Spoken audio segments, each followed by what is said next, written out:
não é uma hora extra, uma hora de volta. Pode ser aquele tipo, assim, não trabalho no sábado, aí a gente joga as 4 horas do sábado pra semana. Adoro isso. Não. Mas pode, professor. Não. Tem certeza. Absoluta. Qual é o problema? Vou explicar. Mas isso é muito eu pego 4 horas na semana, do sábado, e jogo na semana. Ou a pessoa vai trabalhar 8 horas e 48 minutos todo dia, ou trabalha 9 horas de segunda a quinta, e na sexta-feira trabalha 8 horas normais. Né? Então ele vai ter 4 horas somadas durante a semana. Eu posso fazer isso? Não. Mas posso fazer por acordo coletivo ou com convenção coletiva.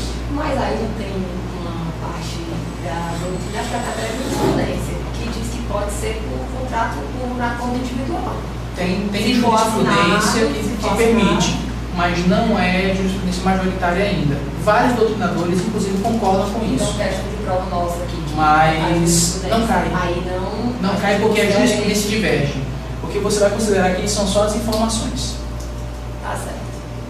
Você até hoje você não vai, pode procurar, você não encontra nenhuma questão nesse sentido. Por quê? Porque como é jurisprudência, é divergência jurisprudencial, você consegue anular a questão. Não, e eu que eu botei até no rede social, na empregadas, eu botei esse daí, eu disse, pronto, agora eu me lasquei total. Mas eu botei, não, e muita gente vem fazendo. Coloca no contrato e faz. No caso, eu coloquei assim, eu tirei as 4 horas de sábado e botei 2 dias, 2 horas a mais, que pode fazer até 2 horas extras. Aí eu botei 2 dias, 2 horas a mais. Mas aí pronto, eu assinei. Mas tu colocou em contrato individual de trabalho? Botei também no contrato, botei no social, porque ele pede pra gente dar os horários de trabalho da pessoa. Aí eu botei que era acordo de compensação. No caso do empregado doméstico, existe um detalhe. Tá certo? Qual é o detalhe? Esses 2 regimes eles podem ser feitos por contrato individual de trabalho, tanto a compensação quanto o banco de horas. Tá certo? Só que isso precisa estar escrito. Ok? Então você precisa fazer um contrato bem bonitinho para que a pessoa assine, porque havendo fiscalização você mostra aqui. Tá? Agora, aquelas 2 horas extras que a gente pode colocar dentro do contrato de trabalho, elas fazem referência a uma hora histórica chamada de hora suplementar. Que quando existe uma necessidade, você pode aumentar a jornada de trabalho para ter aquelas 2 horas. E a doutrina apenas adaptou as horas suplementares à jornada diária. Então hoje se convenciona de que eu posso ter até 2 horas extras num dia de trabalho. Não deveria ter, mas se convenciona que tem. Então, por exemplo, uma questão, ele pode perguntar para vocês, a jornada de trabalho comum de 8 horas pode ser prorrogada no máximo em 2 horas extras, chegando a 10 horas diárias. Verdade ou falso? Verdade. Hoje eu posso dizer que é verdade. Tranquilo? Ainda que atual. Ainda que atual. O problema é a habitualidade. Eu não posso pré-contratar horas extras. Eu não posso colocar isso no contrato. Eu posso pré-contratar compensação e banco de horas. E ambos, pelo seu regulamento, determinam que não sejam habituais. Só que a jurisprudência vem permitindo. É questão de jurisprudência. Por isso que eu digo para vocês, podem ficar tranquilos. A questão de jurisprudencial não vai cair. Fosse prova de CESP, eu digo se preocupasse, porque cai a doutrina, e a doutrina é uma loucura. Mas prova de marcar, você pode ficar tranquilo, não cai. Vamos de prova. Mas é francês, o que a gente admite no Brasil é o sistema francês. E o francês é uma loucura. Porque a legislação trabalhista mais relativa do planeta é a francesa. É a mais relativa que existe. Então, o francês ele reclama por tudo, porque todo o direito é do trabalhador. Exploda-se nos meios de produção, sabe? É uma loucura. Loucura. Vamos de prova, professora. Vou lá, vou falar. Só para...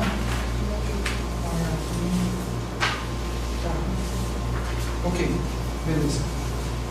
Gente, além da compensação do banco de horas, tem uma horazinha que acontece que é chamada de deslocamento. Tá? A gente tem que ter cuidado, porque o deslocamento, quando ele é próprio da empresa, né, é a empresa que arca com o deslocamento. Quando o deslocamento é próprio do trabalhador, é o trabalhador que arca. Explico. Né? Vocês já ouviram falar em jornada itinerary, não já? Como é que funciona a jornada itinerary? Se eu estou à disposição do empregador, em transporte fornecido por ele, né, em local incerto, em local de difícil acesso ou não servido por transporte público, eu tenho uma possibilidade dessa jornada. Mas não é hora extra, tá? É jornada de trabalho. Então como é que funciona? Eu vou pegar aqui o transporte fornecido e local de difícil acesso ou não servido por transporte público. Eu tenho dois requisitos necessários e um deles obrigatório e dois requisitos alternativos. Ou um ou outro. Se for os dois, beleza. Mas ou um ou outro basta.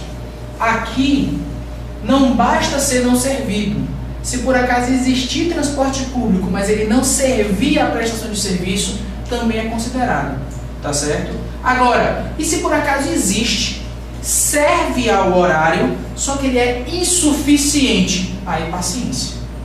Eu não posso dizer que eu vou pagar a hora itinerary só porque o serviço ele é insuficiente. Ok?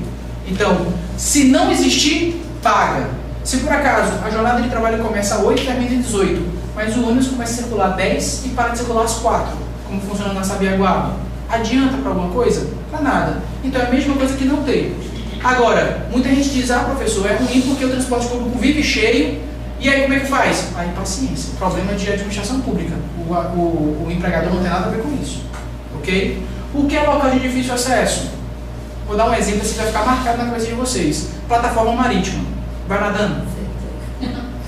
Não dá. Isso é de difícil acesso, é que qualquer pessoa pelos seus meios comuns não vai conseguir chegar.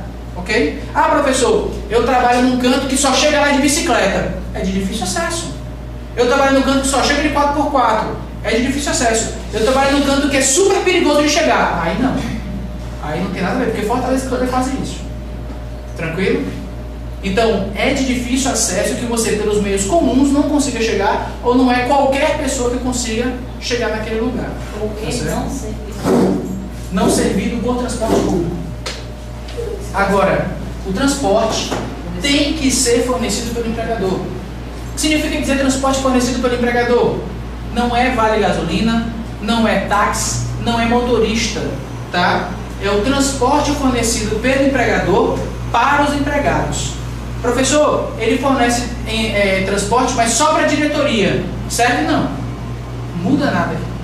Tranquilo? Ele tem que fornecer o transporte para os trabalhadores. E aqui basta você fazer uma relação com aqueles ônibusinhos bem bonitinhos que passam por Fortaleza, da GERTAX. Basta lembrar deles. Né? Eles levam normalmente quem? Servidor público. Né? Mas você vê um monte de ônibus da GERTAX de manhã e final de tarde, levando trabalhador para suas rotas, ok? Aqui dentro de Fortaleza tem algum local de difícil acesso ou não servido por transporte público? Eu sempre saio com esses ônibus por tradição, né? Beach Park, primeiro era o Beach Park. Beach Park. Era o Cambeba, já foi o Cambeba. Não sei se vocês sabiam, mas dentro do Cambeba não tinha linha de ônibus. Eles passavam na porta. Resultado, como a linha da GERTAX entrava no Cambeba, dentro do Cambeba era hora itinerary. Então o cara passou naquela portaria ali, já estava trabalhando. Ele chegava na hora que quisesse chegar na mesa, porque ele já estava trabalhando. Sério, professor? Sério? Tanto que o governo colocou linha de ônibus para passar lá dentro, no início da manhã e no final da tarde, que é para matar o itinerary. Todo mundo tem que ir para a mesa. Né? Agora aqui em Fortaleza não tem mais. Você tem para algumas zonas metropolitanas.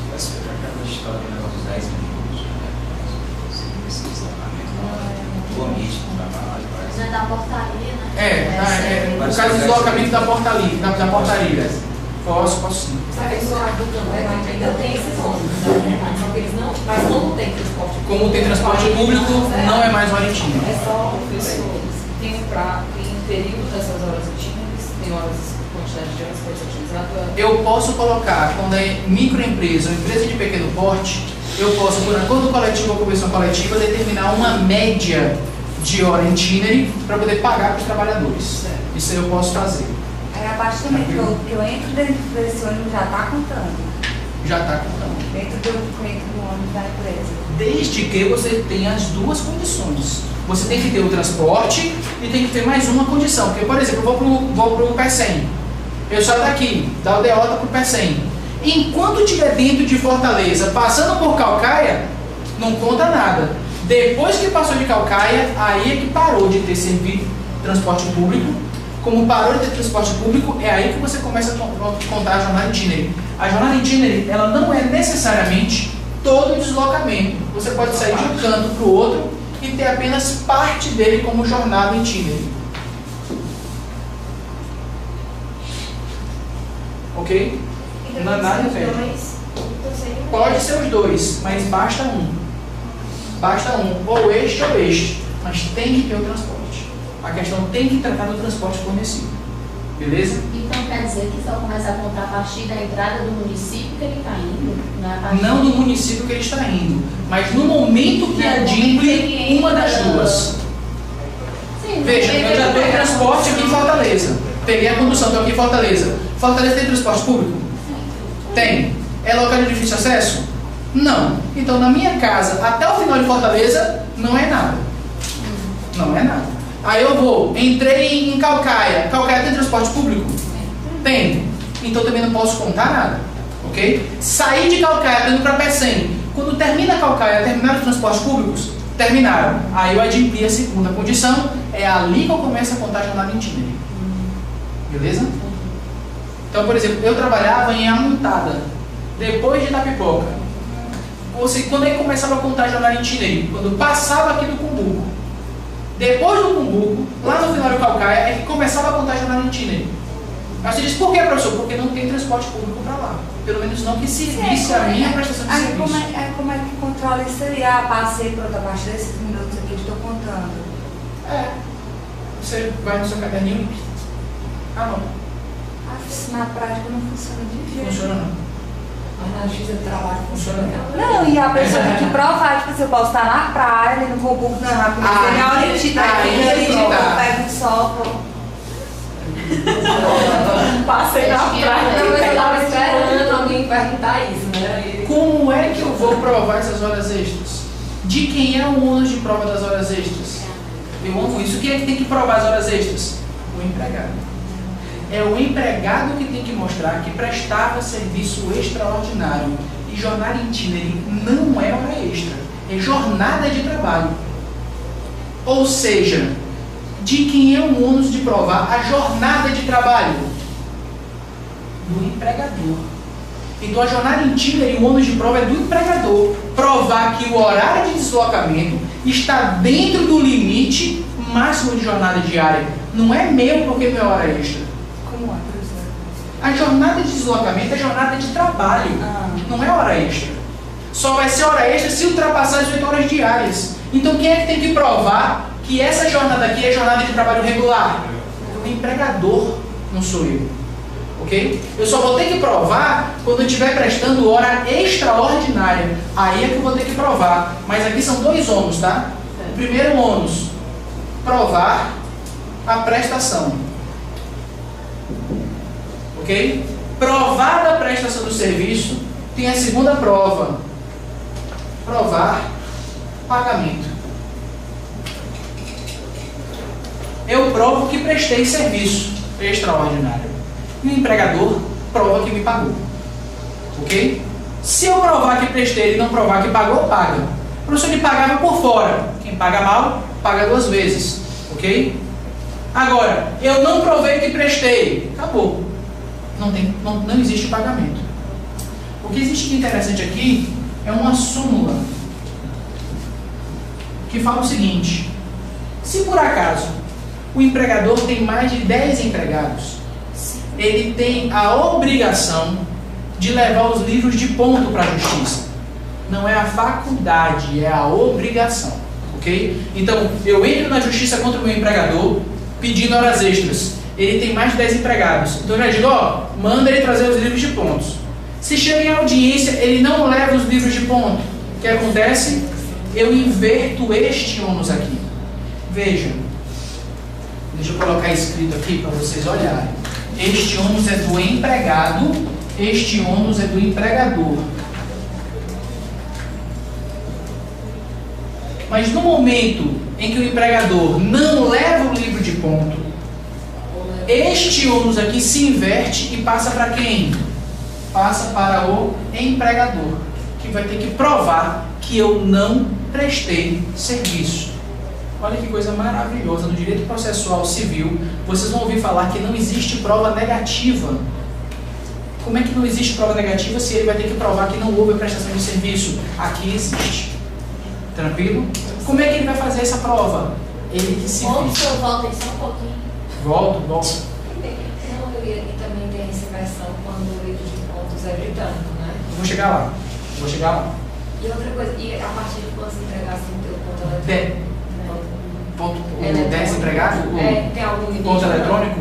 Na verdade, o que existe é o seguinte: toda empresa tem que ter ponto. Toda empresa tem que ter ponto. Para levar o ponto na justiça, eu preciso de pelo menos 10 empregados.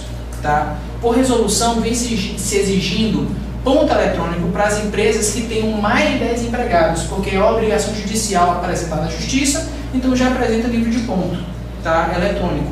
Só que a obrigação é para todas as empresas converter os pontos mecânicos em pontos eletrônicos. Então, quem vem fazendo isso é o Ministério do Trabalho e Emprego, que vem setorizando a obrigação de ter. Mas todas as empresas têm que ter ponto e o ponto tem que ser eletrônico. Aí você diz, espera, professor, quer dizer que se eu for ter um empregado doméstico em casa, eu teria que ter ponto eletrônico em casa? Eu teria. O Ministério do Trabalho não vai exigir, mas eu teria. Mas é a partir de 10. O ponto é para todo mundo. Toda empresa tem que ter ponto. Porque o ponto, ele é um livro escritural empresário. Toda empresa tem que controlar o ponto. Se ela tem que controlar o ponto, ela tem que fazer conforme a norma. E hoje a norma, a regra, é o ponto eletrônico. Para isso é muito caro, Mas aí só acarreta inversão da prova se tiver mais de 10 empregados, é isso? Só acarreta inversão necessária se tiver mais de 10 empregados. Então, Se por acaso tiver menos e o juiz solicitar ele disser que não vai mostrar ou não tem, o juiz inverte. Mas aqui a inversão é direta. Chegou em audiência e ele não apresentou, o juiz simplesmente inverte o ônus. Isso aqui é presunção que se cria. Tá? No momento que eu inverto esse ônus, é o empregador que vai ter que provar que não houve serviço extraordinário. Como é que ele vai provar? Por qualquer prova que ele quiser. Professor, se ele não apresentar prova, ele confessa as horas extras alegadas na inicial. Beleza? Tranquilo? Ok? É isso que diz lá na súmula. A súmula diz algo mais, tá? Não é todo livro que eu levo que serve. Existem livros que são chamados livros inservíveis. Quais são os livros que não servem para provar nada? Livros britânicos ou livros regulares, que é o chamado de o horário britânico ou uniforme.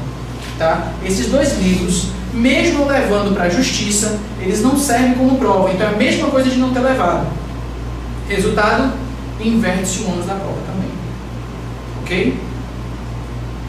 Tranquilo? O que é livro britânico? Entra às 8, sai às 12, volta às 2, sai às 18. Todo mundo igual, bem bonitinho, sempre do mesmo jeito. O cara não tem uma dor de barriga, não tem um atraso, sempre igual. Isso é o britânico. O que é o uniforme? O uniforme foi criado, pessoal, porque as empresas já não são tão boas quanto pareciam. Então o que elas faziam? Na hora de preencher o livro, elas mandavam você fazer uma variação de 5 minutos na entrada, 5 minutos na saída. 5 minutos está dentro do limite legal de variação. Então não tem problema. Ora, mas não quer dizer que o ponto é real. Tranquilo? Então no momento que eu tenho essa variação uniforme, o livro também é desconsiderado. Beleza? Professor, e se o livro não for uniforme, nem for britânico? Basta o empregado dizer que não preencheu. O livro também não serve como ponto. Beleza? Aí se coloca agora vocês com os empregados domésticos de vocês em casa preenchendo o livro de ponto e o juiz perguntando: você escreveu o livro? Ela vai dizer: não. Serviu de que aquele trabalho todinho? Nada. Massa, né? É melhor comprar o eletrônico. Bem melhor. Tanto que as empresas compram o eletrônico, né? Aí bloqueio, né? Não só bloqueio não, eles compram a chave de acesso e alteram todas as horas existentes. Você jurou que está batendo um negócio lindo, não guardou nenhum dos recibos. Quando vem lá o extrato, as horas bem bonitinhas. É mais inteligente, porque eu já vi em casa que as empresas bloqueiam na cara de pau mesmo. Assim, bloquear, 18, 10. o bloquear não é tão ruim não. Não é tão ruim não. Porque eu posso exigir que o trabalhador bata o ponto. Eu não posso permitir que a pessoa continue depois do horário bloqueado. E o que está errado é isso. Você diz: ah, professor, ele pode exigir que eu bata o meu ponto até 18h10? Pode. Pode exigir sim. Mas exigir você bater, você vai embora. Você não pode correr, bater e voltar para trabalhar. Que é o que eles fazem. Isso só para entender. É se ele não conseguir provar que inverte o ônus ou se ele não puder, não tiver meio.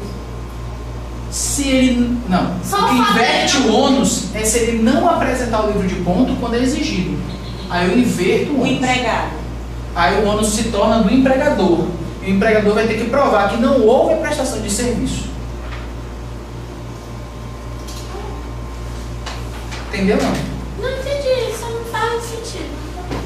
É assunto. Porque assim, no momento que o empregado entra com a ação, ele vai ter que provar que trabalhou aquele período, ok? Aí eu chego lá na justiça, o juiz pergunta, cadê o livro de ponto? Não tem o livro de ponto. Se não tem o livro de ponto, como é que o empregador vai conseguir mostrar que o empregado não trabalhava hora extra? Não vai, concorda? Mas também o empregado não pode provar que trabalhou hora extra. Beleza? Para não prejudicar o trabalhador, eu presumo irregularidade. Então houve trabalho extraordinário, caso você não prove o contrário. Por quê? É benéfico para o trabalhador. Eu inverto pela presunção contra a empresa. É só para isso. Ainda quando for um caso desse, é melhor nem levar testemunha, né? Para audiência. Se isso acontecer, não precisa. Não precisa levar testemunha para você falar. Deixa eu lembrar quem? Empregado. Pode ser. Nesse caso, nem precisa. Nem precisa. Que horas são, pessoal? 3h40. Vamos dar um intervalozinho rapidinho. E aí eu separo as questõezinhas pra gente. Gente, tem umas questões que eu queria só que vocês anotassem para depois vocês darem uma lida com calma. Tá? As questões 75, 81, 75, 81. Pra gente fazer, né, professor? Não, é para vocês anotarem depois, porque são questões interessantes. As outras todas são quase todas repetidas, informações extremamente repetidas. E a questão 112. 75, 81 e 112. Agora vamos lá para a gente resolver a questão 82.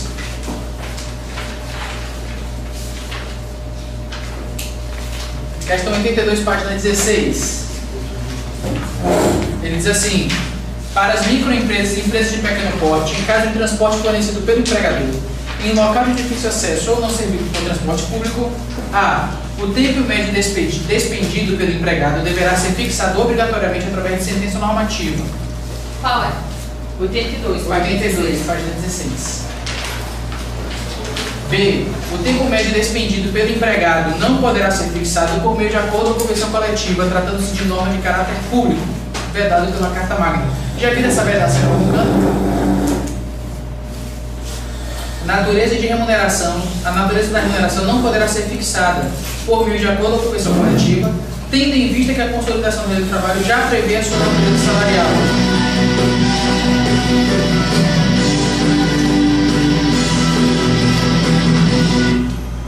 D. O tempo médio despendido pelo empregado, bem como a forma e a natureza da remuneração, poderão ser fixados por meio de acordo coletivo ou convenção coletiva. Que é, a natureza da remuneração deverá ser fixada obrigatoriamente através de sentença normativa. Quando bota obrigatoriamente através de sentença normativa, você bote um pé atrás. Por quê?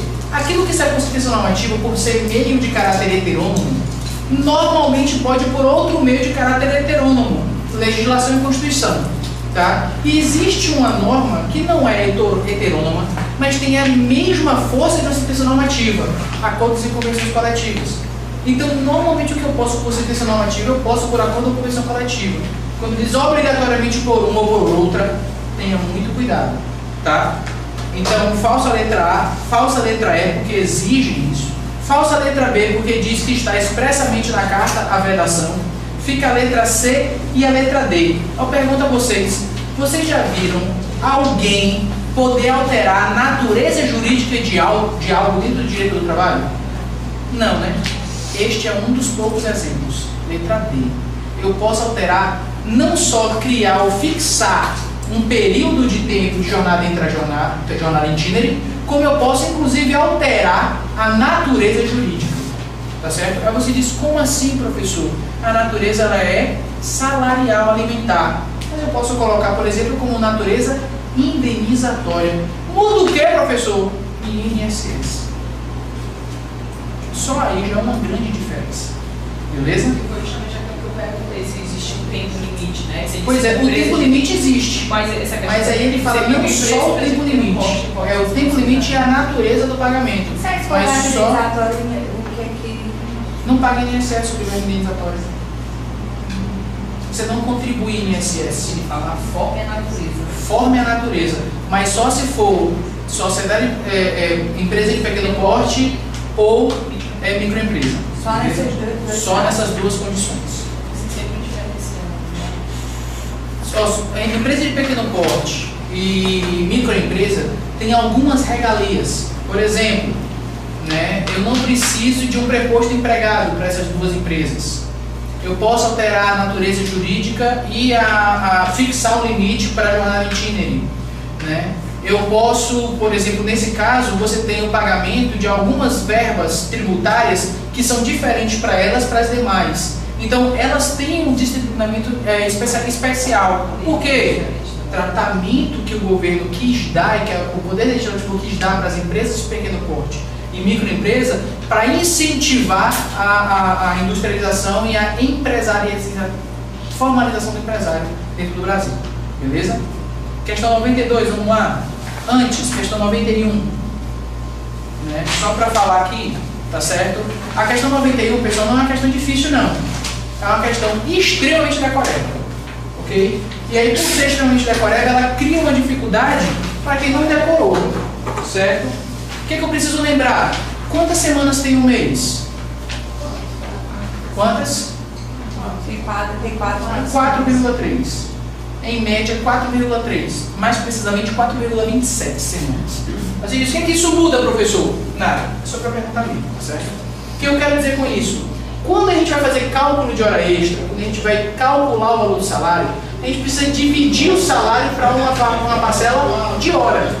Eu preciso encontrar quanto é que custa a hora desse trabalhador para poder calcular a hora extra, certo? Como é que as pessoas fazem? Divide pela quantidade de dias do mês e depois pela quantidade de horas que cada dia tem. Só que isso não é regular.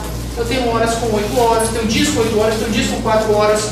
Aí o TST ele formalizou o negócio. Ele disse o seguinte, olha, para quem tem 44 horas, eu vou usar um divisor de 220.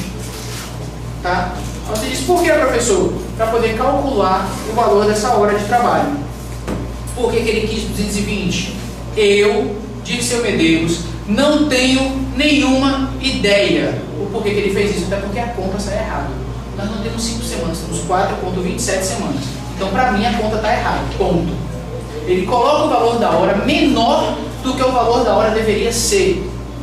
Mas é assim que se faz, ok? Pior, se tem 30 horas, o divisor é 180. Aqui, você multiplica por 5 e conta. Aqui tem que multiplicar por 6. Já é algo completamente absurdo. Uma você reduz, na outra reduz mais ainda o valor da hora trabalhada. Por quê? Não sei. Quiser. A gente simplesmente obedece. Mas o mais interessante é isso aqui, ó. Criaram esse divisor que não tinha. Tá? Ele não existia o divisor para 40 horas semanais. Agora existe. 200 é o divisor em 200. Então você vai pegar a pessoa que trabalha 40 horas semanais, você pega o salário da pessoa e divide por 200 e você tem o valor da hora. Bem simples. Quanto é que é o valor do salário mínimo? 880. Quantas horas normalmente a pessoa trabalha por semana? 44. Qual é o valor da hora de trabalho dele? R$4. 880 dividido por 220, R$4 a hora. Se R$4 a hora extra dele vale quanto? 6. 4 vezes 1 mais 50%, 1,5. Ou seja, 4 vezes 1,5 dá 6. R$6 a hora extra. Serve só para isso esse divisor. 880 dividido por 44. Por 220. Por 220 dá R$4. É o valor da hora trabalhada. Vezes 1,5 é a hora mais o adicional de 50% da hora extra. Qual a questão que você está? Questão 91. A questão 91 ele faz uma pergunta bem simples. Para quem trabalha 40 horas semanais, o cálculo das horas extras utiliza qual divisor? Tem que ter decorado, 200. Né? Quais são os divisores que nós temos? Regra geral, 3 divisores. 180, 200 e 220. Basta lembrar desses. Tá certo? Você responde uma questão dessa. Tá? Professor, como é que eu faço para lembrar não precisa decorar. Se você multiplicar esse aqui por 5 dá, por 5 dá, por 6 dá. Então aí vocês podem criar várias regrinhas mnemônicas para isso, tá certo? Eu particularmente tive que fazer uma coisa que eu detesto fazer. Né? Eu tive que decorar isso aqui para poder ficar na cabeça, porque eu não encontrei uma fórmula específica para isso. Até porque a fórmula está errada, tá certo? Mas é o que o TST manda, a gente obedece. Beleza?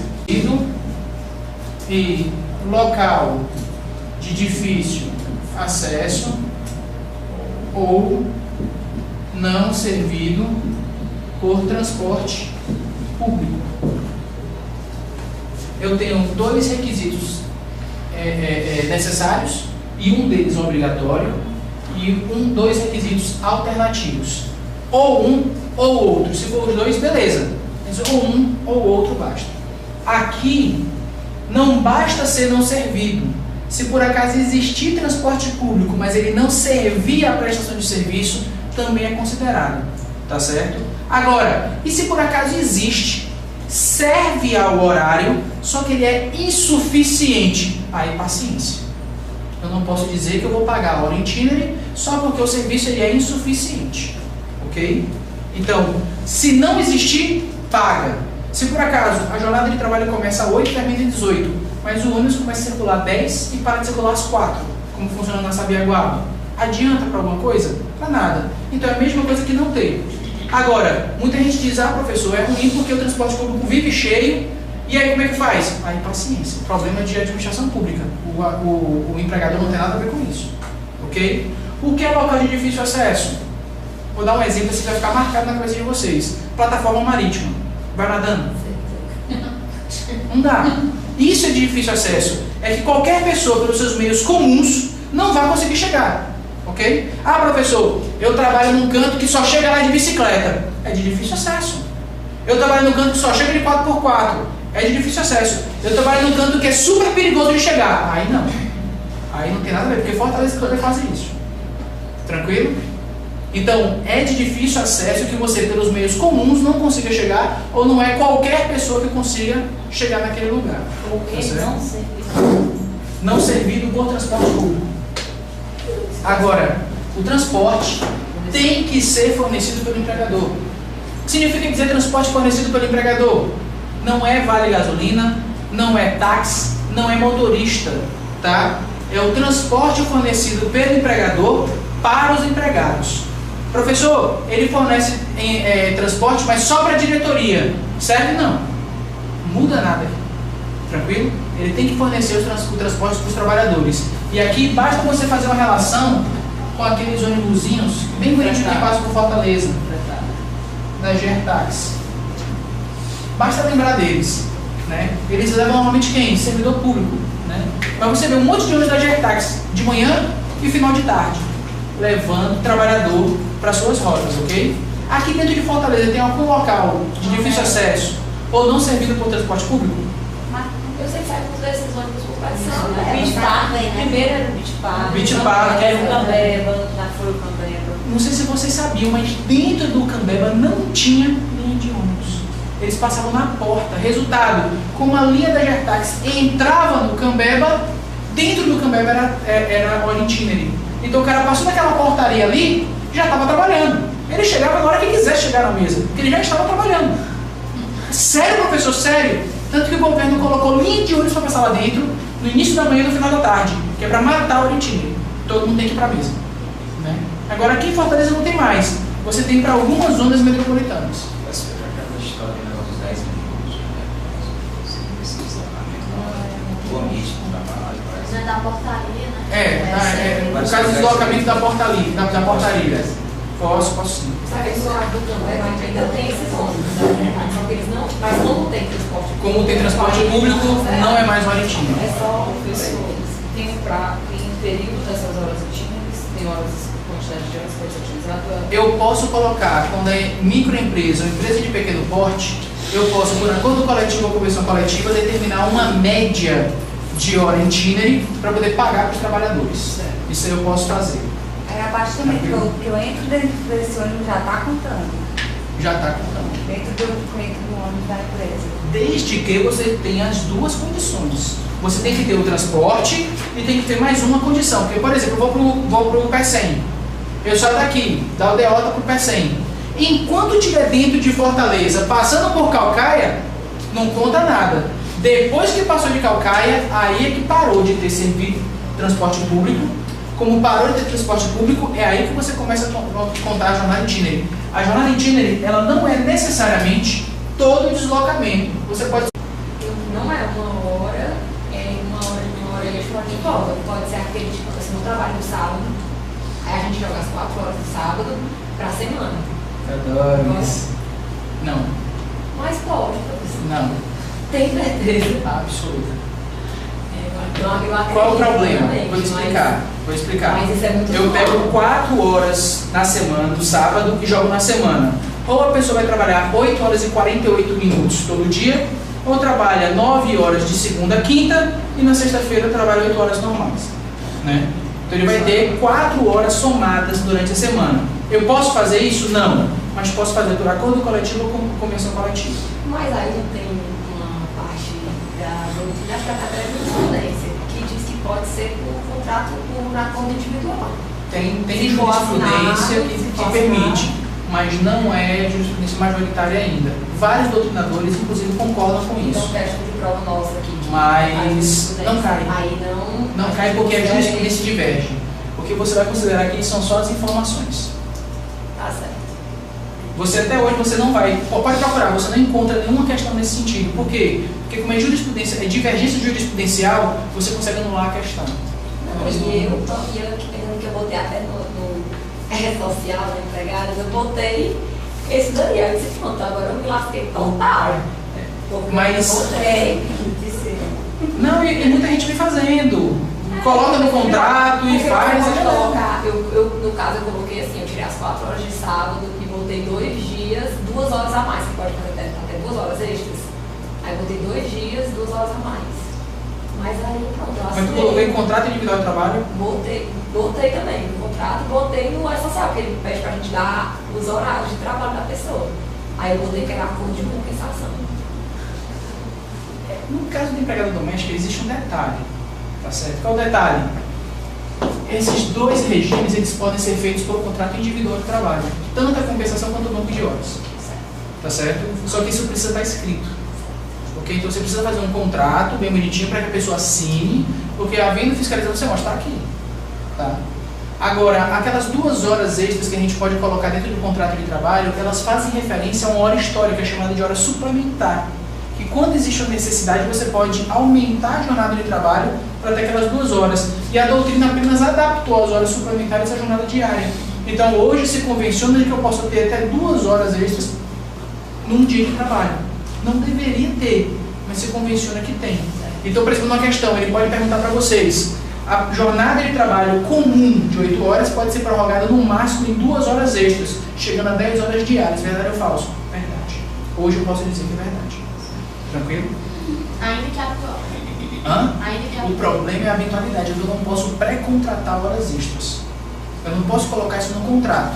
Eu posso pré-contratar compensação e banco de horas. E ambos, pelo seu regulamento, determinam que não sejam habituais. Só que a jurisprudência vem permitindo. É questão de jurisprudência. Por isso que eu digo para vocês, podem ficar tranquilos. A questão de definição não vai cair. Se fosse prova de CESP, eu digo se preocupasse, porque cai a doutrina, e a doutrina é uma loucura. Mas prova de marcar, você pode ficar tranquilo, não cai. Vamos de Mas prova. é francês, o que a gente admite no Brasil é o Sistema francês. francês. E o francês é uma loucura. Porque a legislação trabalhista mais relativa do planeta é a francesa. É a mais relativa que existe. Então, o francês ele reclama por tudo porque todo o direito é do trabalhador. Exploda-se os meios de produção, sabe? É uma loucura. Loucura. Vamos de prova, professora. Vou lá, vou falar. Só para...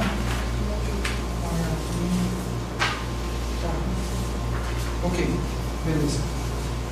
Gente, além da compensação do banco de horas, tem uma horazinha que acontece que é chamada de deslocamento, tá? A gente tem que ter cuidado, porque o deslocamento, quando ele é próprio da empresa, né? É a empresa que arca com o deslocamento. Quando o deslocamento é próprio do trabalhador, é o trabalhador que arca.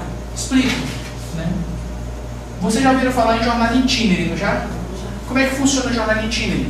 Se eu estou à disposição do empregador, em transporte fornecido por ele, né, em local incerto, em local de difícil acesso ou não servido por transporte público, eu tenho uma possibilidade dessa jornada. Mas não é hora extra, tá? É jornada de trabalho. Então como é que funciona? Eu vou pegar aqui o transporte fornecido. Tranquilo? Como é que ele vai fazer essa prova? Ele que se Volta vira. aí só um pouquinho. Volto. Não, e também tem essa versão quando o livro de pontos é britânico, né? Eu vou chegar lá. E outra coisa, e a partir de quando você entregasse no teu ponto eletrônico? O 10 empregado? Tem algum limite? Ponto eletrônico? Na verdade, o que existe é o seguinte: toda empresa tem que ter ponto. Toda empresa tem que ter ponto.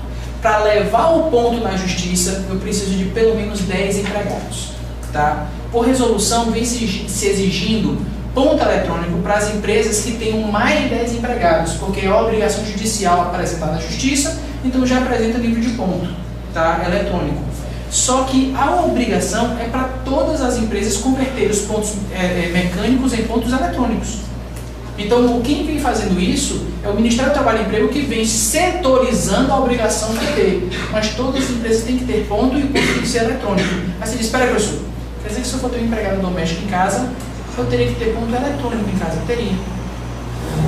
O Ministério do Trabalho não vai exigir, mas eu teria. Não é a partir de 10. O ponto é para todo mundo. Toda empresa tem que ter ponto. Porque o ponto, ele é um livro escritural empresário. Toda empresa tem que controlar o ponto. Se ela tem que controlar o ponto, ela tem que fazer conforme a norma. E hoje a norma, a regra, é o ponto eletrônico. Para ele ser muito caro, Mas aí só acarreta inversão quando for a prova se tiver mais de 10 empregados, é isso? só acarreta inversão necessária se tiver mais de 10 empregados. Então, Se por acaso tiver menos e o juiz solicitar e ele disser que não vai mostrar ou não tem, o juiz inverte. Mas aqui a inversão é direta. Chegou em audiência e ele não apresentou, o juiz simplesmente inverte o ônus.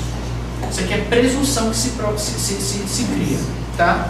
No momento que eu inverto esse ônus, é o empregador que vai ter que provar que não houve serviço extraordinário. Como é que ele vai provar? Por qualquer prova que ele quiser. Professor, se ele não apresentar prova, ele confessa as horas extras alegadas na inicial. Beleza? Tranquilo? Ok? É isso que diz lá na súmula. A súmula diz algo mais, tá? Não é todo livro que eu levo que serve. Existem livros que são chamados livros inservíveis. Quais são os livros que não servem para provar nada? Livros britânicos ou livros regulares. É o chamado de o horário britânico ou uniforme. Tá? Esses dois livros, mesmo levando para a justiça, eles não servem como prova. Então é a mesma coisa de não ter levado. Resultado, inverte-se o ônus da prova também. Ok? Tranquilo?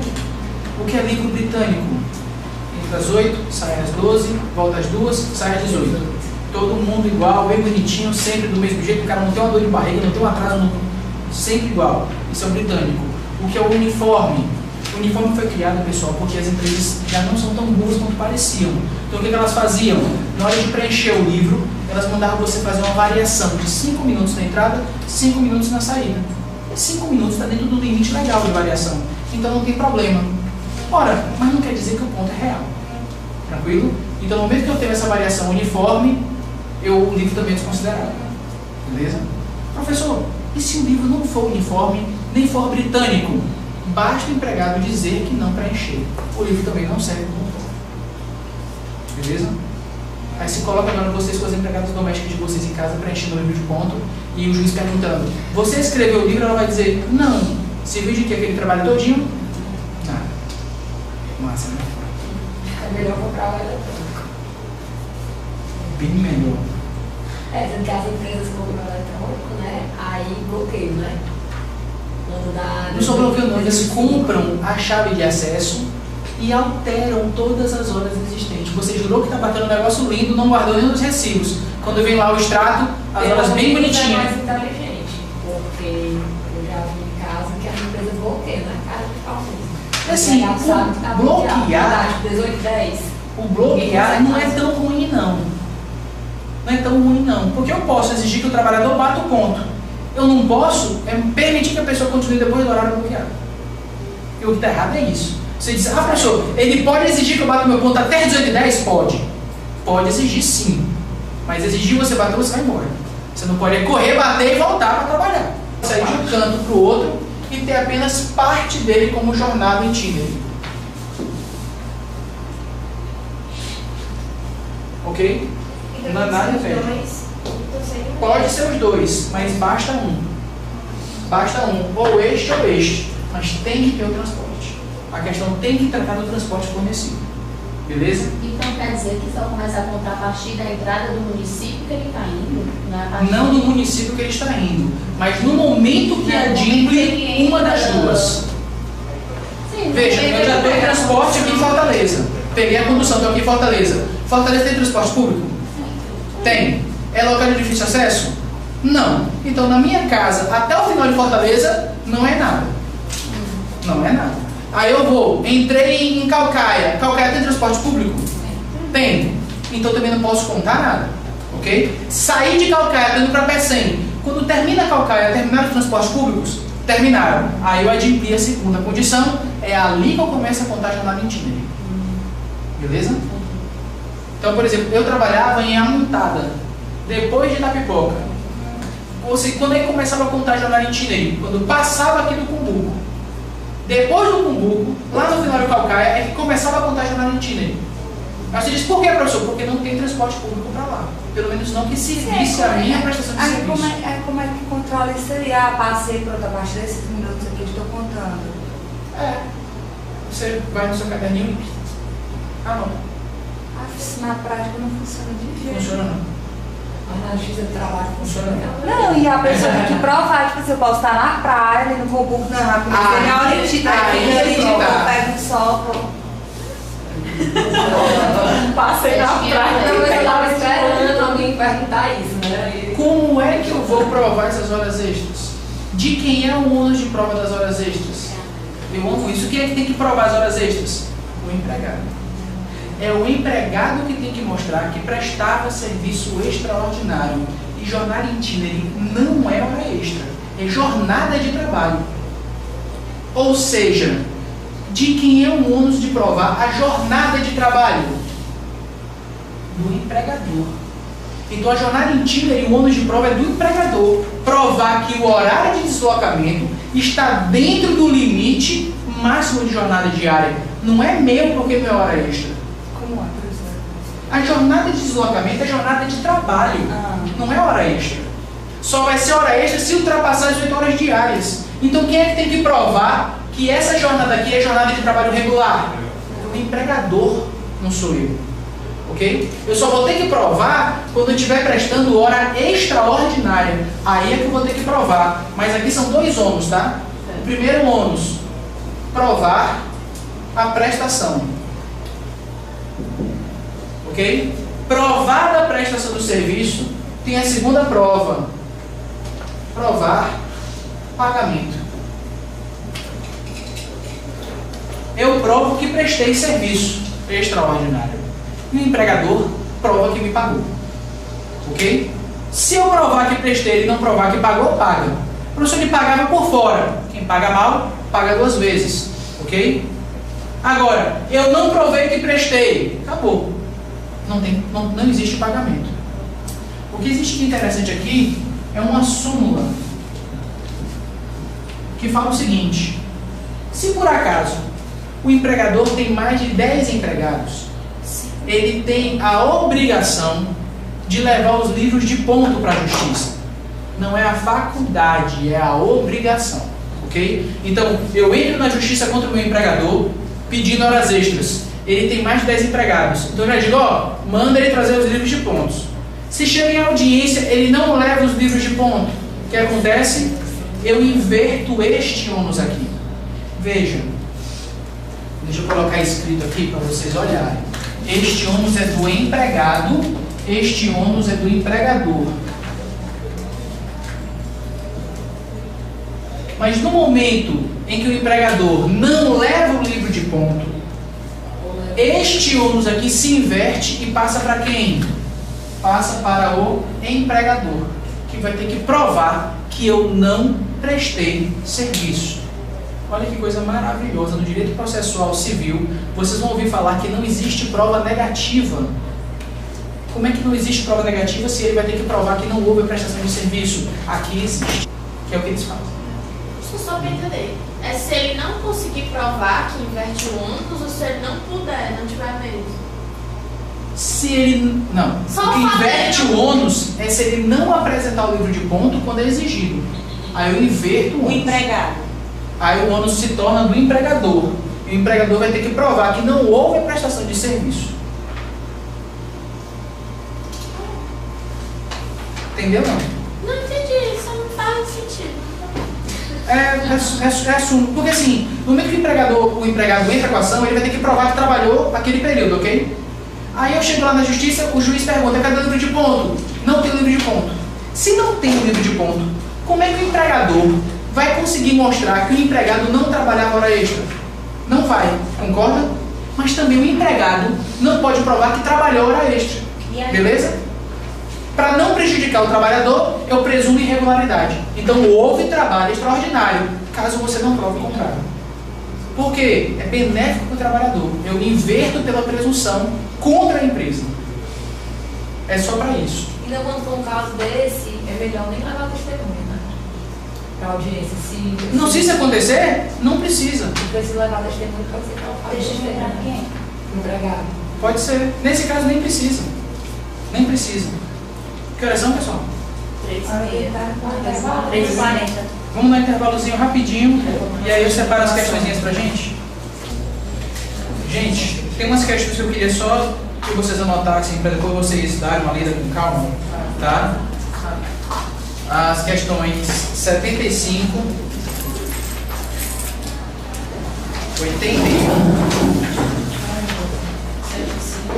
75, 81. Fazer, né, professor? Não, é para vocês anotarem depois, porque são questões interessantes. As outras todas são quase todas repetidas, informações extremamente repetidas. E a questão 112. 75, 81 e 112. Agora vamos lá para a gente resolver a questão 82.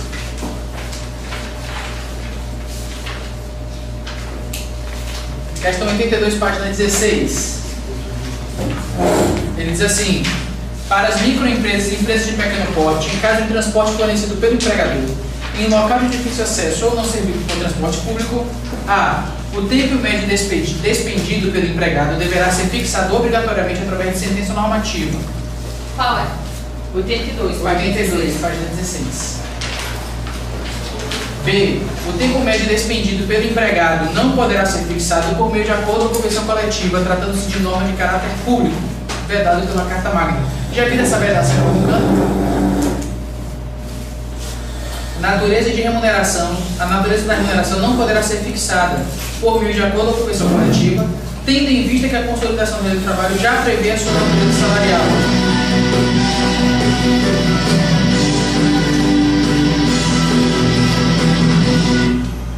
D.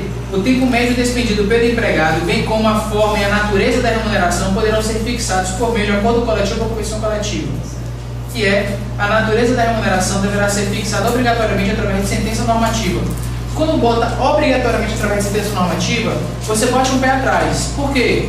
Aquilo que sai por sentença normativa, por ser meio de caráter heterônomo, normalmente pode por outro meio de caráter heterônomo, legislação e Constituição. Tá? E existe uma norma que não é heterônoma, mas tem a mesma força de uma sentença normativa, acordos e convenções coletivas. Então, normalmente o que eu posso por sentença normativa, eu posso por acordo ou convenção coletiva. Quando diz obrigatoriamente por uma ou por outra, tenha muito cuidado, tá? Então, falsa letra A, falsa letra E, porque exigem isso. Falsa letra B, porque diz que está expressamente na carta a vedação. Fica a letra C e a letra D. Eu pergunto a vocês, vocês já viram alguém poder alterar a natureza jurídica de algo dentro do direito do trabalho? Não, né? Este é um dos poucos exemplos. Letra D. Eu posso alterar, não só criar ou fixar um período de tempo de jornada jornada itinerante, como eu posso inclusive alterar a natureza jurídica. Tá certo? Aí você diz, como assim, professor? A natureza ela é salarial alimentar. Mas eu posso colocar, por exemplo, como natureza indenizatória. Muda o que, professor?